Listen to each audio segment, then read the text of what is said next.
Que você possa ser abençoado, tocado pela palavra de Deus nessa noite. Abra sua Bíblia comigo em Mateus, capítulo de número 24. Evangelho segundo escreveu Mateus, capítulo de número 24. Quero meditar com você nessa passagem. Evangelho de Mateus, capítulo 24. Quem encontrou, diga amém. Quem não encontrou, diga célula. Tem que ir para a célula. Quando você vai para a célula, você vai ficar bom para abrir a Bíblia, você vai ficar rápido na leitura. Eu poderia começar a ler do versículo de número 12, mas eu vou começar a ler do versículo 1, para que todos nós entendamos o que está acontecendo aqui nesse capítulo. E quando Jesus ia saindo do templo, aproximaram-se dele os seus discípulos para lhe mostrarem a estrutura do templo. Jesus, porém, lhes disse: não vedes tudo isto? Em verdade eu vos digo que não ficará aqui pedra sobre pedra que não seja derrubada. E estando assentado no Monte das Oliveiras, chegaram-se a ele os seus discípulos em particular, dizendo: dize-nos, quando serão essas coisas? E que sinal haverá da tua vinda e do fim do mundo? E Jesus, respondendo, disse-lhes: acautelai-vos, que ninguém vos engane. Porque muitos virão em meu nome, dizendo, eu sou o Cristo, e enganarão a muitos. E ouvireis de guerras, e de rumores de guerras. Olhai, não vos assusteis, porque é necessário que isso tudo aconteça, mas ainda não é o fim. Porquanto se levantará nação contra nação, e reino contra reino, e haverá fomes, e pestes, e terremotos em vários lugares. Mas todas essas coisas são o princípio de dores. Então vos hão de entregar para serdes atormentados, e matar-vos-ão, e sereis odiados de todas as gentes por causa do meu nome. Nesse tempo, muitos serão escandalizados e trair-se-ão uns aos outros, e uns aos outros se aborrecerão. Surgirão muitos falsos profetas e enganarão a muitos. E por se multiplicar a iniquidade, o amor de muitos esfriará. Mas aquele que perseverar até o fim será salvo. E este evangelho do reino será pregado em todo o mundo, em testemunho a todas as gentes. E aí então virá o fim. Amém.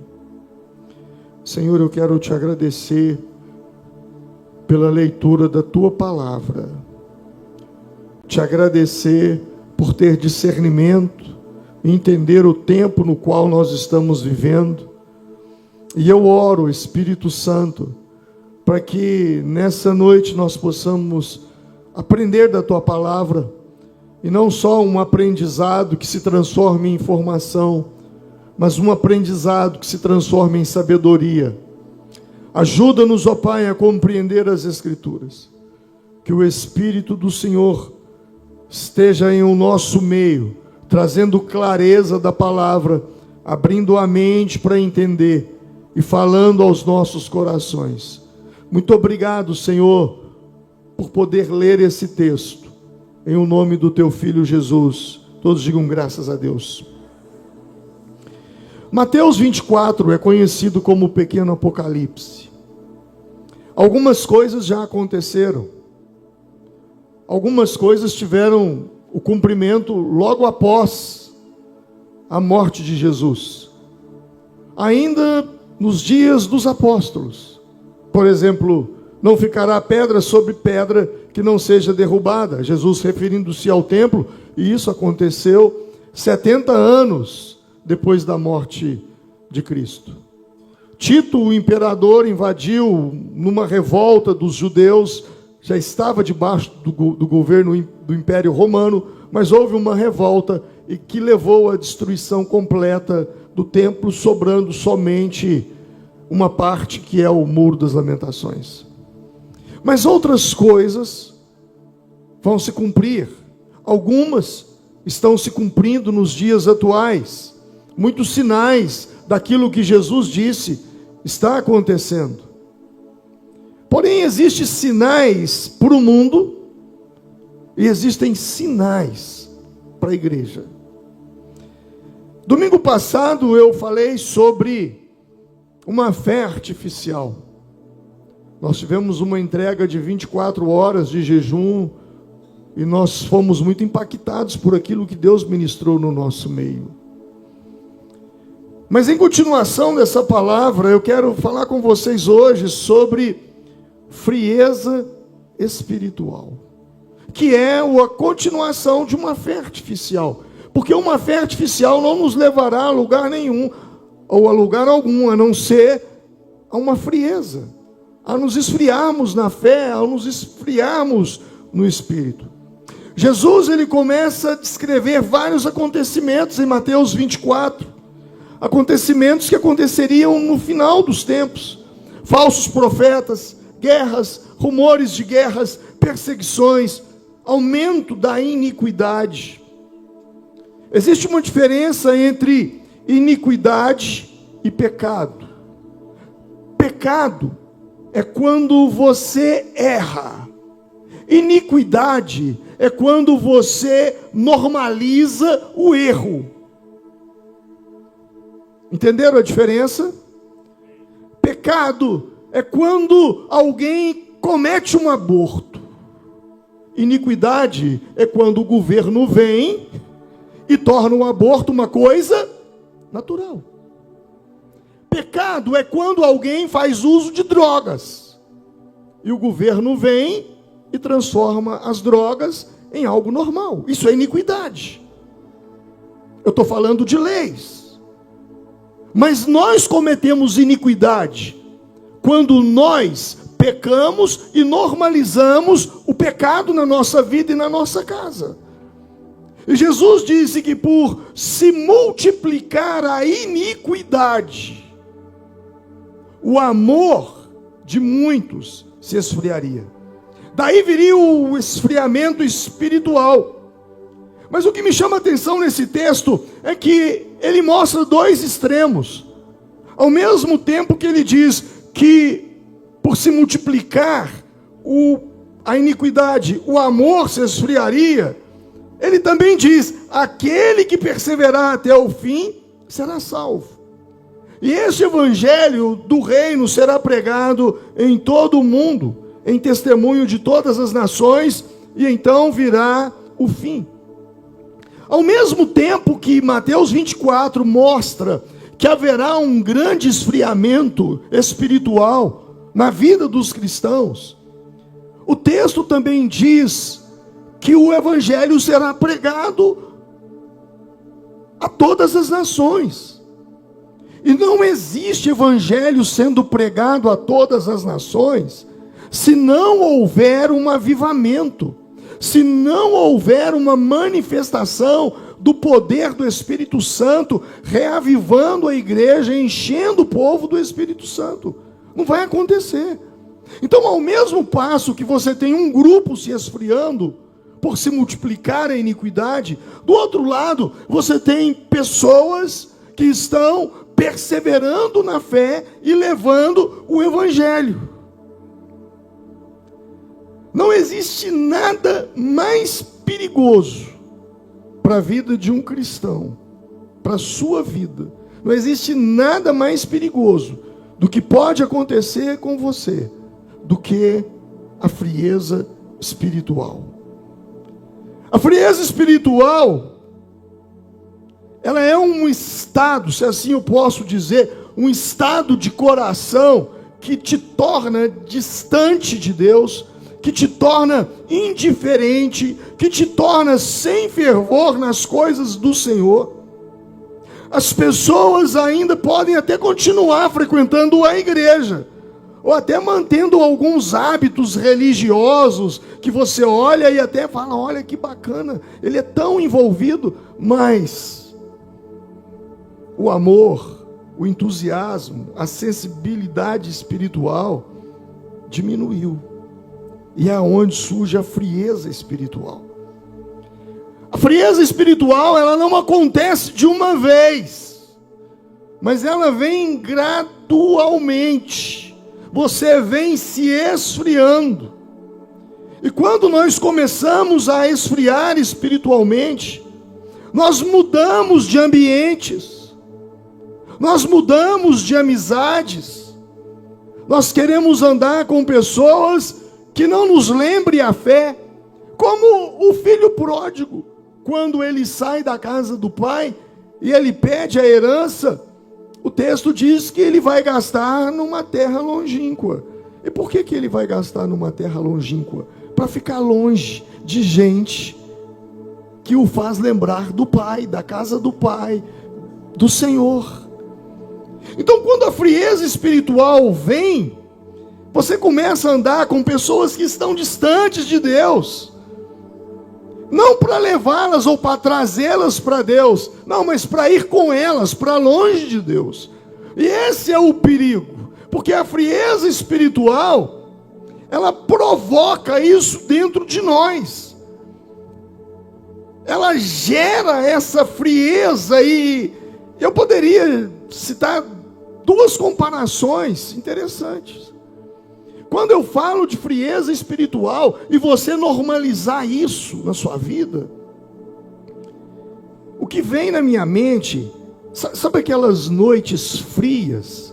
Sabe aquela noite assim que está muito frio, está gelado, você precisa de vestir blusa, se agasalhar, e aí você está num lugar que tem uma piscina, ou que tem um lago.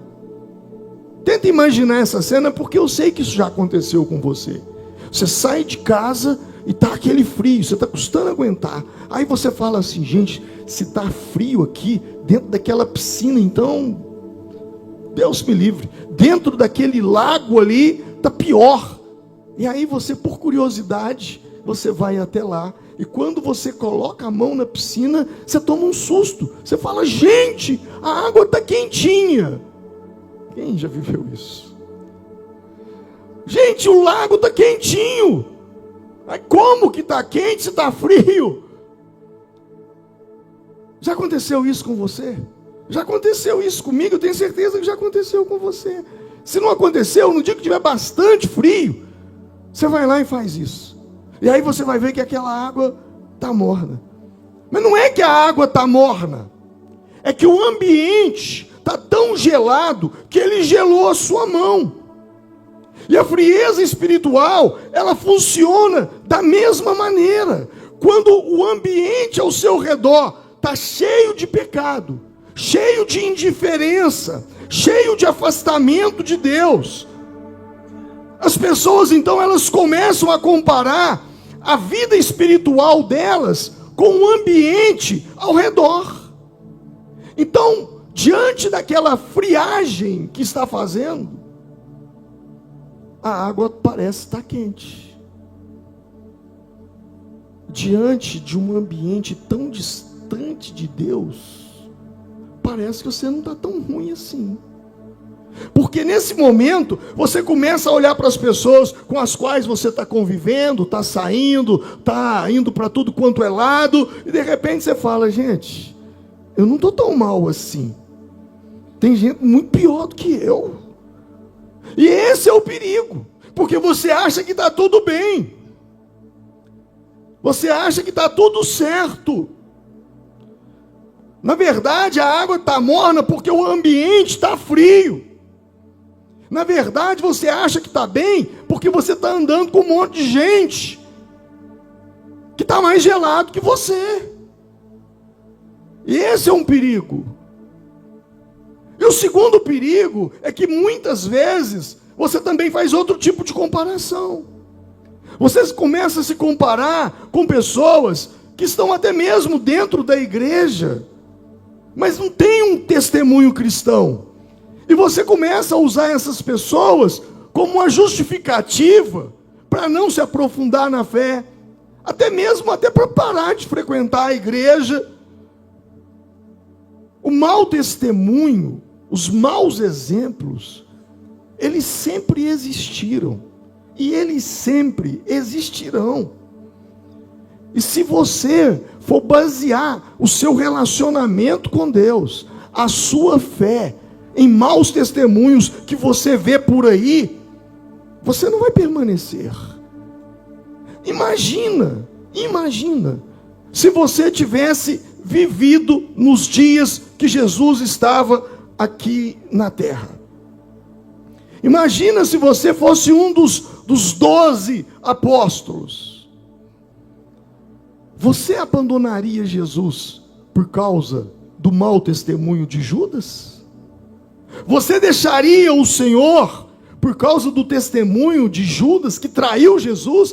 Eu não vou andar mais com Jesus, eu não vou crer mais nisso que ele está pregando. Olha o testemunho desse Judas, ele vendeu o próprio mestre dele. Será que você abandonaria? Porque os demais não abandonaram o Senhor. Eles tiveram seus momentos de fraqueza.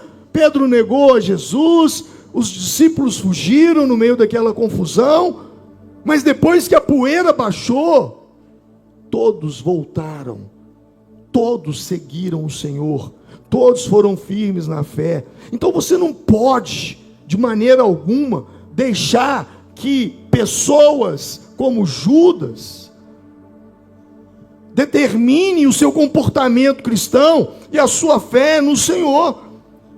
Porque Judas, ele teve o melhor pastor, ele teve o melhor líder, ele teve o melhor discipulador, ele teve o melhor pregador, ele andou com Jesus, ele ouviu seus ensinamentos, ele viu milagres, mas ainda assim, ele caiu. Ele caiu. Então, não tente transferir a culpa da sua frieza espiritual para alguém.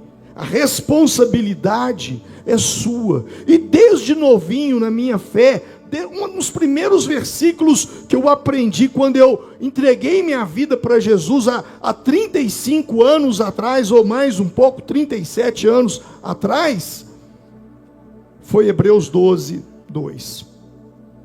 Olhando firmemente para Jesus, autor e consumador da fé. Diga comigo, olhando firmemente para Jesus, autor e consumador da fé. Para quem que você tem que olhar? Para quem que você tem que olhar? Para o pastor? Para o obreiro? Para o líder de célula? Para quem que você tem que olhar? Para Jesus. Você não tem que olhar para ninguém. A sua fé, ela tem que estar focada em Cristo. Quantas pessoas que te trouxeram para o Evangelho, que pregaram para você, que anunciaram a fé para você, discipularam você, abriram a Bíblia e disseram: olha, isso aqui que você está fazendo está errado, você tem que mudar de vida, aquilo outro, olha, você tem que converter, e você converteu, e ele não está mais aqui. Hoje ele está até precisando de você, para você ir lá trazê-lo de volta. Então não é sobre olhar para pessoas, é sobre olhar para Jesus. Porque se você olhar para as pessoas, o que vai acontecer com você é que você vai se esfriar na fé, porque você vai ver coisas e verá, e elas acontecerão, porque nós estamos lidando com pessoas, e nós também somos pessoas. Pessoas ferem, pessoas são feridas, mas a sua fé é Cristo. O próprio Jesus, ele advertiu os discípulos e a nós, dizendo que é impossível que não venham escândalos. É impossível. Jesus disse, vai acontecer. Mas ai daquele por quem vem o escândalo. Você não pode colocar a sua fé nas pessoas, porque você vai esfriar na sua fé. A frieza espiritual, muitas vezes, é quando a fé continua, mas o coração já não arde mais por Deus. O coração já não tem mais aquele fervor. A frieza espiritual, se eu posso dizer assim, sabe, você continua frequentando a igreja, você continua mantendo os hábitos religiosos, mas o amor, o entusiasmo, a sua espiritualidade, a sua sensibilidade espiritual, ela diminui. Você perde a alegria de vir à casa de Deus. Você já não vive mais o que diz o Salmo 122, no versículo 1. Alegrei-me. Alegrei-me, por quê? Porque me disseram o quê? Vamos à casa do Senhor. Lembra quando você se converteu? Você ficava ansioso. Mas vai demorar a chegar domingo para eu ir no culto. Vai demorar a chegar terça-feira para eu ir à célula. O seu coração estava queimando. Estava ardendo. Havia uma alegria. Meu Deus, eu estou contando os minutos para ir à casa do Senhor. Mas você perdeu essa alegria, porque você começou a se esfriar. Você perdeu a disposição de ler a Bíblia. Você perdeu a força para a oração. Por quê? Porque você está dividindo as coisas essenciais com coisas secundárias. Outra característica muito comum de pessoas que estão enfrentando uma frieza espiritual é a falta de sensibilidade ao pecado. Você passa a ter prazer no pecado, e é aí que mora o perigo. Números, esse é um versículo para você grifar. Números capítulo 32, versículo 23. Diz assim: porém, se assim não fizerdes, eis que pecastes contra o Senhor, e sabei que o vosso pecado vos achará. Moisés está dizendo para a tribo de Ruben e para a tribo de Gade: se vocês não fizerem assim, vocês estarão pecando. O vosso pecado vos achará. Essa frase é muito forte. O vosso pecado vos achará. O que estava acontecendo aqui é que os hebreus já estavam prontos para atravessar o Jordão e tomar posse da terra prometida. Mas a tribo de Ruben e a tribo de Gade disseram: olha, nós vamos ficar por aqui, a pastagem é boa, a terra aqui é boa, dá para criar as nossas ovelhas, os nossos gados, e nós vamos ficar por aqui. Moisés falou: não façam isso. Eles disseram: não, Moisés, nós vamos ficar por aqui, mas quando houver as batalhas, nós estamos juntos com vocês, nós vamos enfrentar, estamos juntos, somos um só povo. E aí Moisés disse: tudo bem, vocês querem ficar? Então fique, mas o que eu digo para vocês é: se vocês não forem, vocês vão pecar contra o Senhor, e o pecado de vocês vos achará. Irmãos, essa palavra é muito forte. O seu pecado vai te achar. Parece que o pecado até se personifica e toma a forma de uma pessoa. O vosso pecado vos achará. Eles haviam feito uma promessa diante de Deus, e Moisés deixa muito claro: se vocês não cumprirem, vocês estão pecando contra o Senhor. E então ele diz algo sério: o vosso pecado vos achará. Ou seja, o pecado, ele pode até ficar escondido por um tempo, mas um dia ele aparece, um dia ele vem. Um dia o pecado encontra a pessoa. Para alguns, vai aparecer ainda nessa vida. Para outros, no dia do juízo. Hoje nós não temos outra notícia nas mídias, na TV, a não ser o escândalo do roubo dos aposentados do INSS e os escândalos do Banco Master. Se você não está no Brasil, provavelmente você não está sabendo de nada, né? Porque a notícia é só essa. Mas por que eu estou falando disso?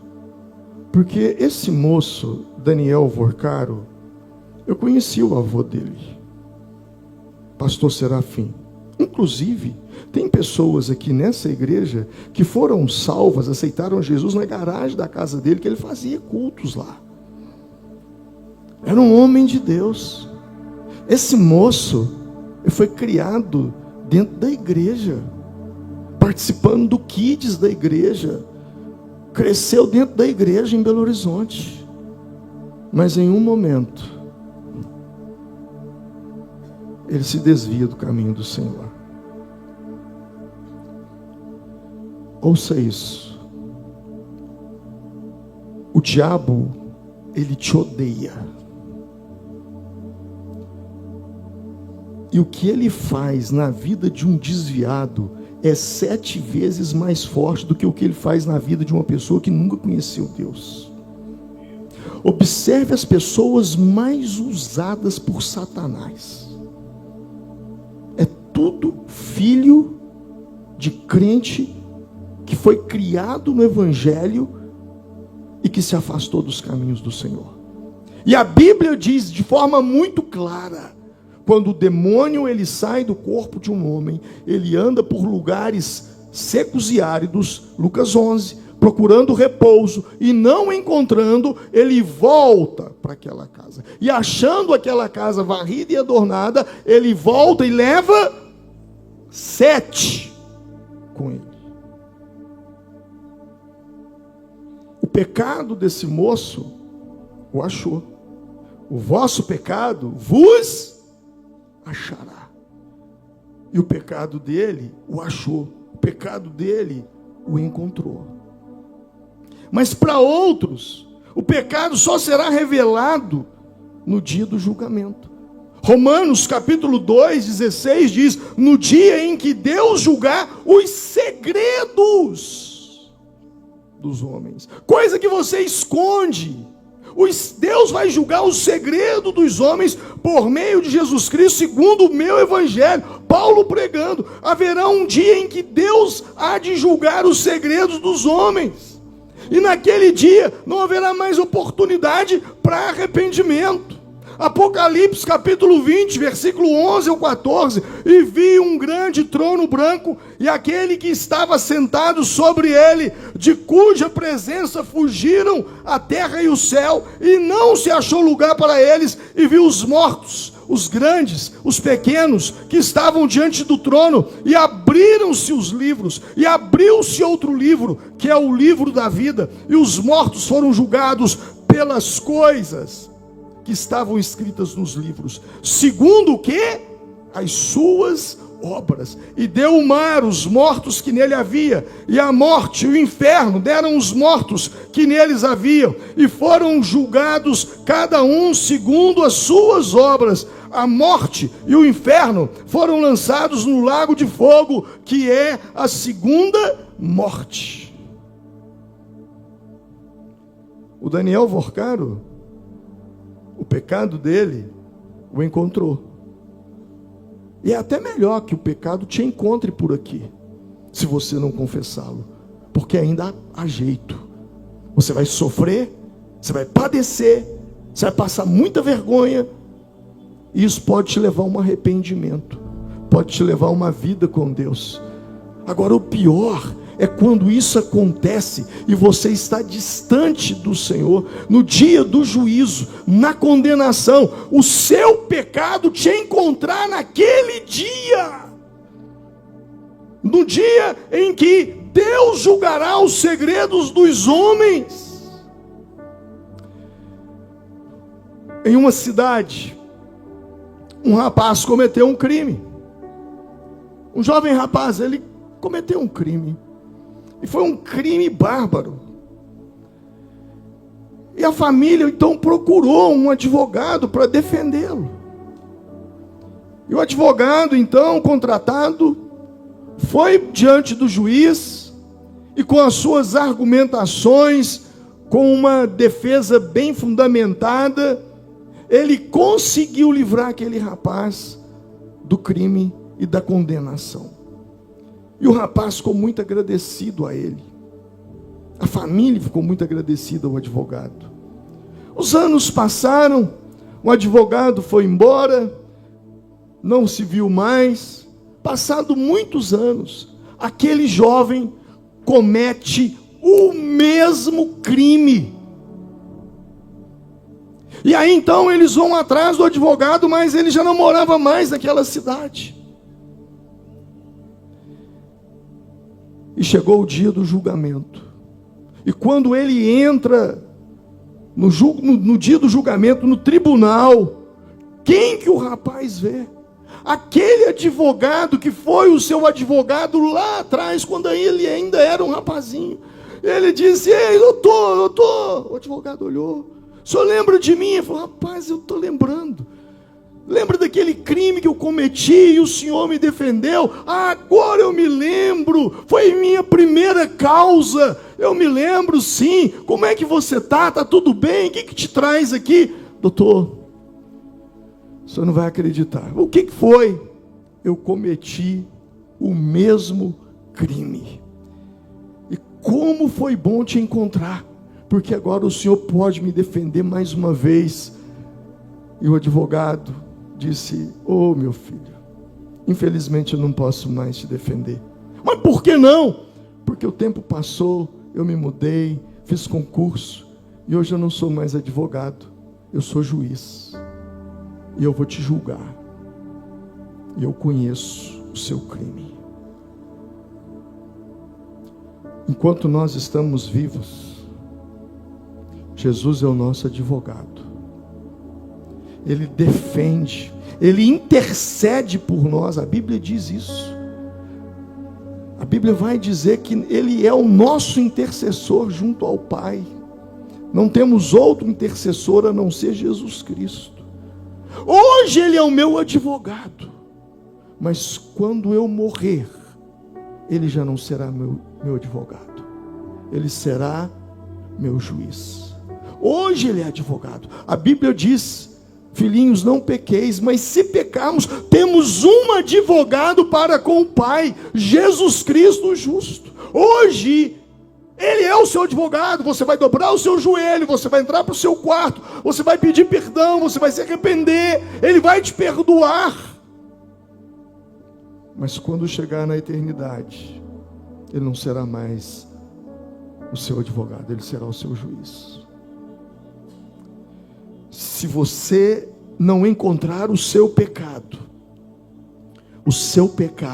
Ele te encontrará. Se você não encontrar o seu pecado para destruí-lo, um dia o seu pecado vai encontrar com você para te condenar. Pastor, então o que eu tenho que fazer? Antes que o seu pecado te encontre e te destrua, encontre ele em você e destrua-o. Mas como eu posso destruir o meu pecado? Encontre ele. Encontrar ele é o que Paulo fala quando ele escreve aos primeiros Coríntios, a sua primeira carta aos Coríntios, no capítulo 11, no texto que fala da ceia. O texto diz: examine-se, pois, o homem a si mesmo. Examine-se. Passe um ultrassom da sua alma, do seu espírito. Entre para dentro de você, faça um exame da sua vida, veja o que não está legal, o que não foi legal, confesse, se arrependa e abandone o pecado antes que ele te destrua. identifique-o, lide com ele, confesse, se arrependa, abandone ele antes que ele te mate. Provérbios, a Bíblia vai dizer: o que encobre as suas transgressões jamais prosperará, mas os que as confessa e as deixa alcançará misericórdia. 1 de João 1,9: se confessarmos os nossos pecados, Ele é fiel e justo para nos perdoar os pecados e nos purificar de toda injustiça. Atos 3,19: arrependei-vos, pois, e convertei-vos, para que sejam apagados os vossos pecados, e venham assim os tempos do refrigério pela presença do Senhor. Não espere o seu pecado te encontrar. Encontre-o antes e destrua-o na oração, no arrependimento, na confissão. Ah, meu irmão, a Bíblia diz em Salmo 51, um coração contrito, um coração quebrantado, Deus não despreza. Se há sinceridade no seu coração, se há um arrependimento genuíno e verdadeiro dentro de você, o Senhor está pronto para te perdoar, não para te julgar, para te perdoar. O Senhor está pronto para ser o seu advogado. A frieza espiritual é um mal desse século.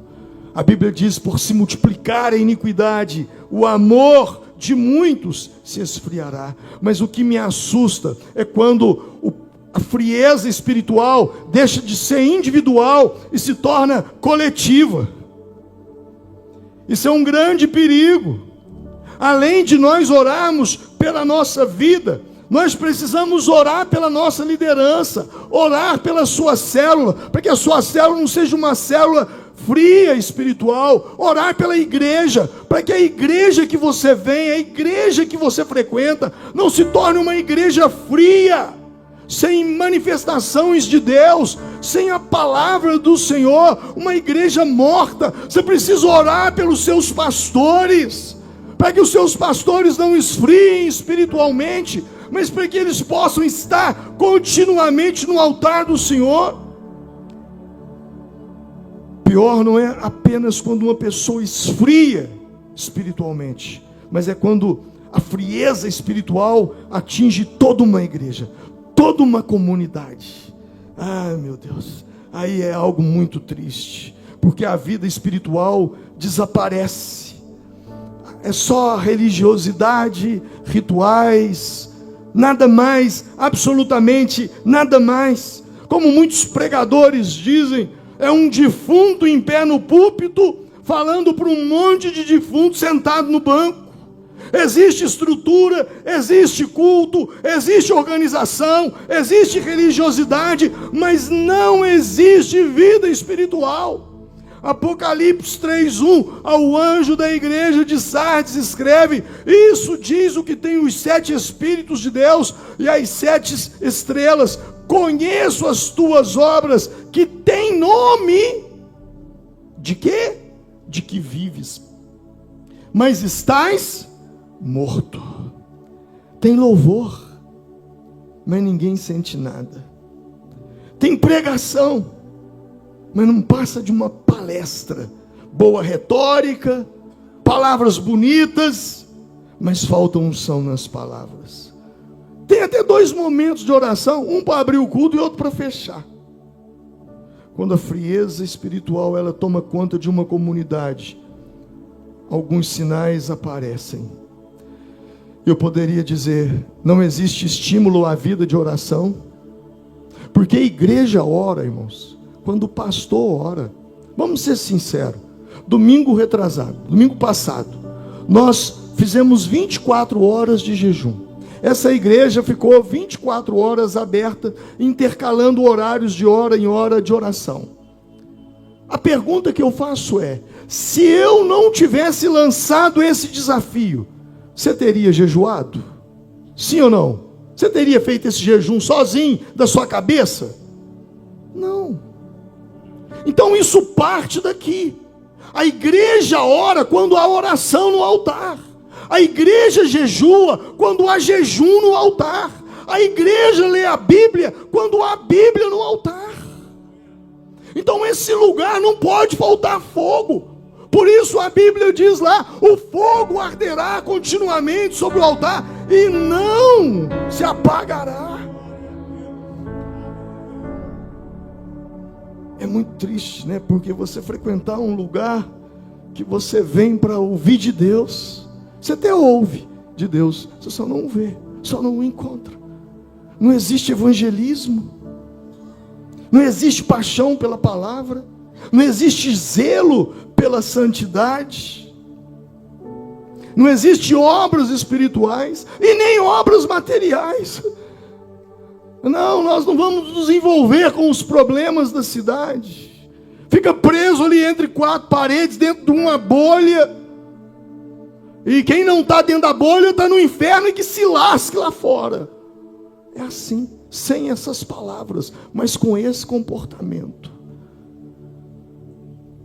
E o resultado é claro: as pessoas não se convertem num lugar desse, não há batismo, não há salvação.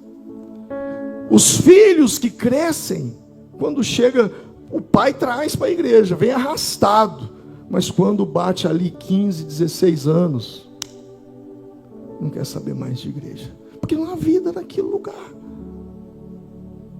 Isso é muito sério, é muito sério. Sabe onde a gente vê isso acontecer? Muito. No Brasil já tem, está demais isso. Você vê igrejas históricas, não consegue juntar 30 pessoas. Dentro daquela religiosidade, só atacando todo mundo, que não é dali, está todo mundo errado, eles estão certos. E quase que fechando. Mas na Europa, isso aconteceu. Onde houve muito avivamento, onde Deus operou tantas coisas, e construíram grandes igrejas, grandes templos. Eu tive pregando em Londres, na Inglaterra. Eu preguei na Europa, entre a França e a Inglaterra. Eu estava num lugar que havia centenas de templos. Sabe, você andando pelas ruas assim, igrejas de 300 anos, igreja de 250 anos. Eu preguei numa igreja de 300 anos, uma igreja muito avivada, muito cheia do Espírito Santo. Mas eu vi lugares como este aqui assim, ó, que não é mais igreja, virou boate. Por quê? Porque não havia vida. As pessoas foram embora, ficou uma meia dúzia de gente, falou: olha, para que esse lugar tão grande para nós? Vamos vender, vamos para um outro lugar. E venderam. E aquele lugar onde foi manifestação da presença de Deus, presença de Deus atuando, hoje não tem mais vida. Acabou, fechou. Quantas igrejas? Outro dia eu estava vendo uma das igrejas mais, uma igreja, um dos bares mais conceituados, se chama Pub Church, bar igreja. É uma igreja que agora é um bar. Outros se transformaram em restaurante. Na Bruxelas, por exemplo. Por quê? Por quê? Porque não há mais vida. Porque houve uma frieza espiritual em conjunto. Que Deus nos guarde, que Deus nos livre disso. Sabe, Jesus, o que me anima em Mateus 24 é que Jesus não disse que todos esfriariam, mas que o amor de muitos esfriaria. Então não é todos. Se não é todos, nós não estamos incluídos. Há esperança para nós.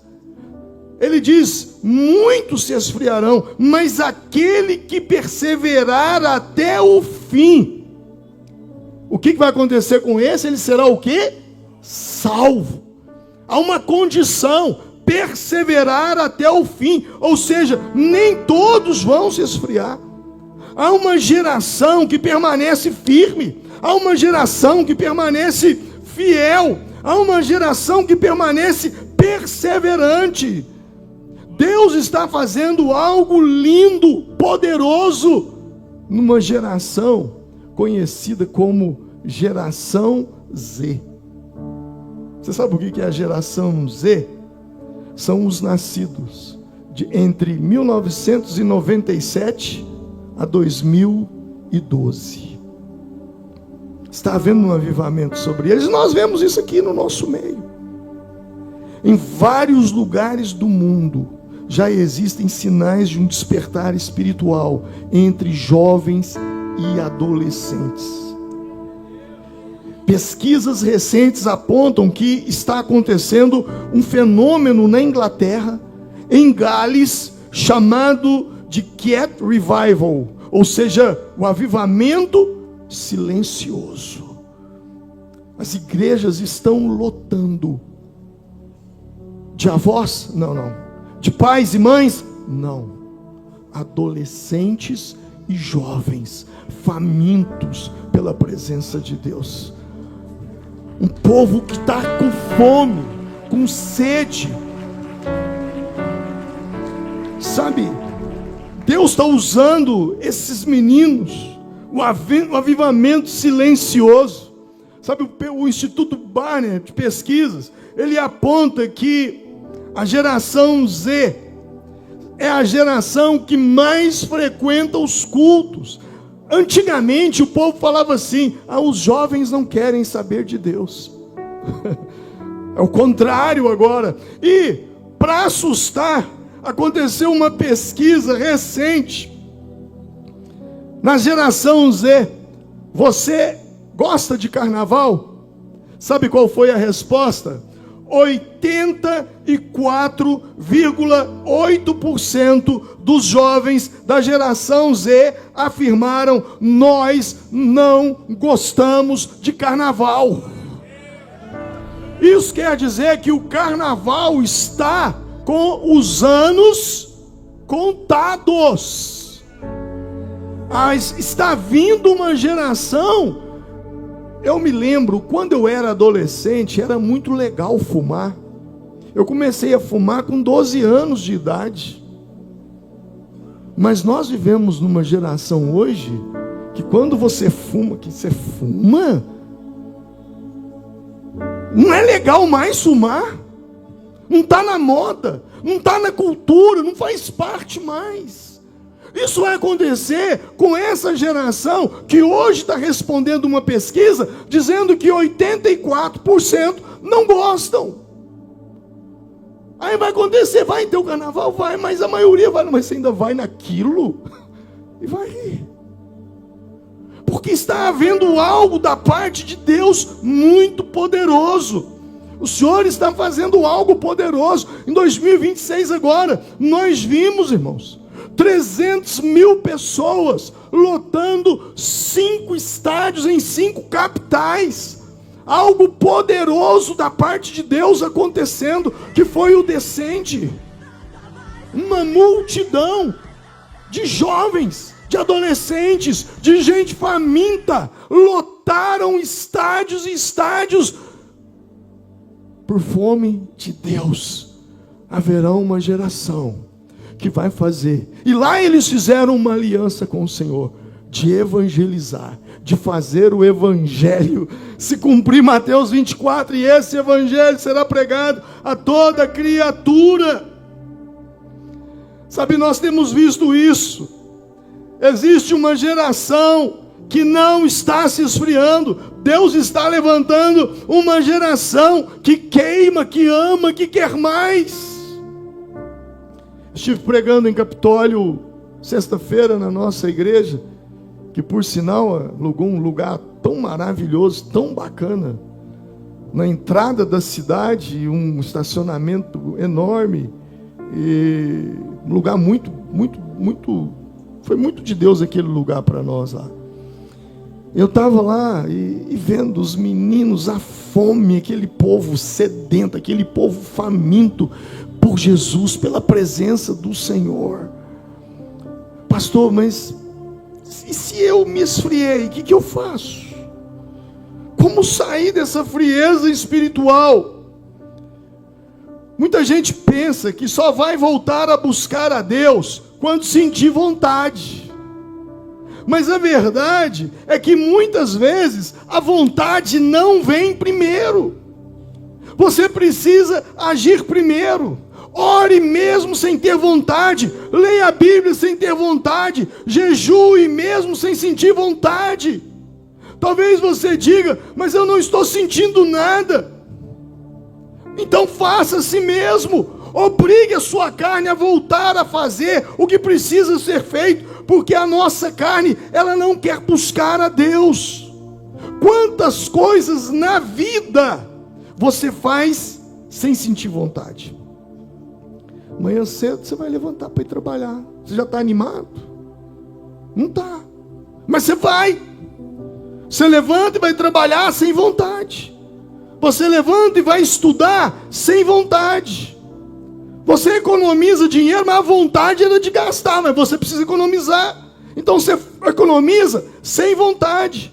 Você faz dieta, mas você queria comer tudo que está na frente. Então você faz dieta sem vontade. Você vai numa academia praticar exercício sem vontade. Se você faz tudo isso sem vontade, porque é necessário, então a pergunta é: por que quando chega nas coisas espirituais você diz, eu não estou sentindo, eu não vou fazer, eu não vou orar porque eu não estou sentindo de orar, eu não estou lendo a Bíblia porque eu não estou tendo com vontade de ler a Bíblia.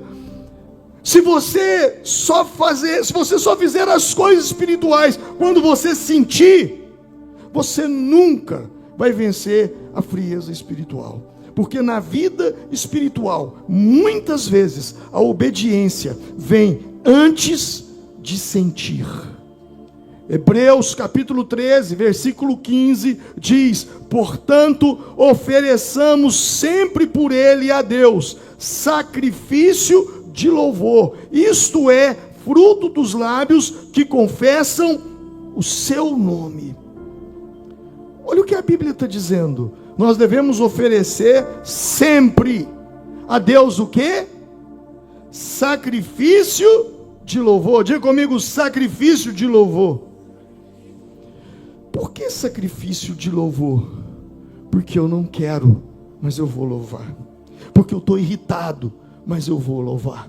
Porque eu estou com raiva, mas eu vou louvar. Eu estou chateado, mas eu vou louvar. Eu estou triste, mas eu vou louvar. Eu não quero cantar, eu não quero levantar as minhas mãos, eu não quero bater palmas. Você precisa entender que a única maneira de você romper é quebrando a sua própria vontade, é atropelando o seu eu, levantando as mãos, dando glória a Deus, querendo ou não querendo. Mas aí alguém diz, mas eu não sou hipócrita, eu não estou sentindo, eu tenho que ser sincero com os meus sentimentos. Eu te digo, não, você não tem que ser sincero com os seus sentimentos, porque os seus sentimentos não são sinceros com você. Quantas vezes você sentiu de não fazer e quebrou a cara? Você tinha que ter feito. Quantas vezes você sentiu de fazer e você não tinha que ter feito, quebrou a cara porque foi lá e fez? Os nossos sentimentos são mentirosos, eles são enganosos, eles mentem para nós.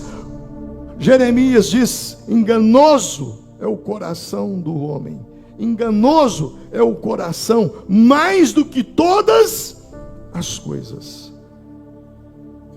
Você conhece alguma coisa que engana? O coração é pior. O seu coração te engana muito mais. Eu tenho hora que eu tenho que orar, eu falo, Deus, eu não entendo da minha cabeça, ela joga contra mim o tempo todo. A minha mente o tempo todo joga contra mim.